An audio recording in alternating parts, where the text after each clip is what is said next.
The Isdal Woman, Norway's unsolved spy mystery.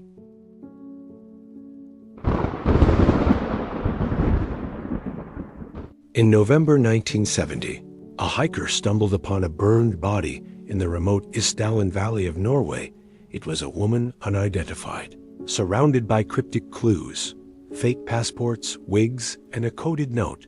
She checked into hotels under 8 different names. She spoke multiple languages, and her death was no accident. Known only as the Isdal Woman, her story is a chilling puzzle of espionage, deception, and mystery. Was she a Cold War spy? Or something even darker? On November 29, 1970, a father and his 2 daughters were hiking in Isdalen Valley, a rugged area near Bergen, nicknamed Death Valley for its history of suicides. Among the boulders, they found a woman's body, partially burned, lying on her back, her arms bent in a boxer-like pose from the heat. Her face was unrecognizable, her clothes reduced to ash. Nearby were scattered objects: a melted plastic bottle, a rubber boot, a broken umbrella, and a silver spoon with its monogram scratched off. The police were baffled. An autopsy revealed she died from a combination of burns and carbon monoxide poisoning, with traces of 50 to 70 phenobarbital sleeping pills in her stomach, enough to sedate, but not to kill. This was no suicide. A Bergen detective later said her fingerprints were burned off, and her teeth showed unusual dental work. Gold fillings uncommon in Norway, but typical in Central Europe. Who was she? And why was she in this remote valley? The investigation quickly uncovered a trail of deception. At Bergen's train station, police found 2 suitcases checked under a false name. Inside were wigs, non-prescription glasses, a German dictionary, and a notebook with a coded message, rows of numbers and letters, undeciphered to this day. Witnesses came forward, describing a woman in her 30s, about 5'4", with dark hair and a garlic-like odor on her breath. She spoke French, German, English, and Flemish with an unplaceable accent. She used at least 8 aliases: Genevieve Lancier, Claudia Tielt, Elizabeth Leenhaufer, and more across hotels in Oslo, Stavanger, and Bergen.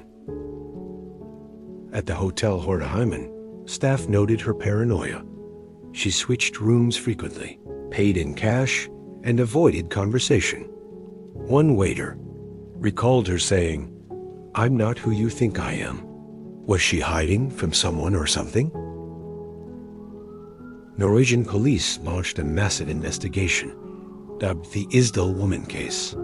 They traced her movements across Europe, finding she'd traveled to Paris, Hamburg, and Basel, using fake passports from Belgium and Luxembourg.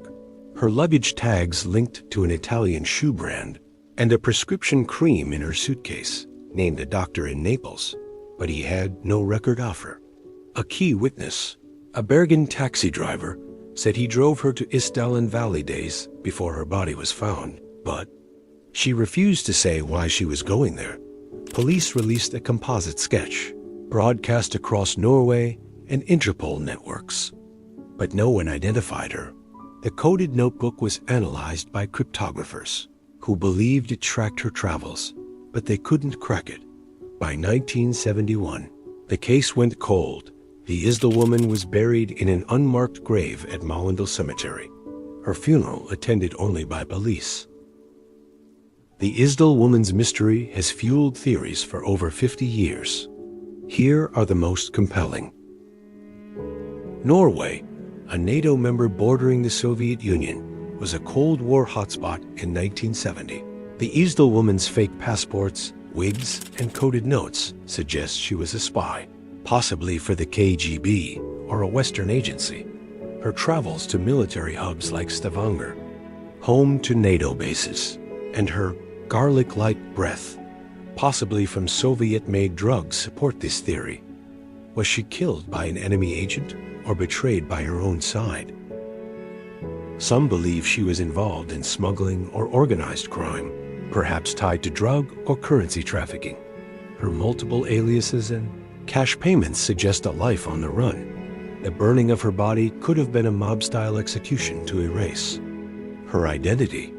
But why leave her suitcases behind, filled with clues? Police initially ruled her death a possible suicide, citing the phenobarbital in her system. But the burned body, lack of a lighter at the scene, and her secretive behavior make this unlikely. Investigators now believe she was sedated and burned by someone else, ruling out suicide. Another theory posits she was escaping an abusive situation, perhaps a spouse or employer using aliases to stay hidden. Her paranoia and frequent hotel changes support this, but the coded note and international travel suggest a larger, more complex story.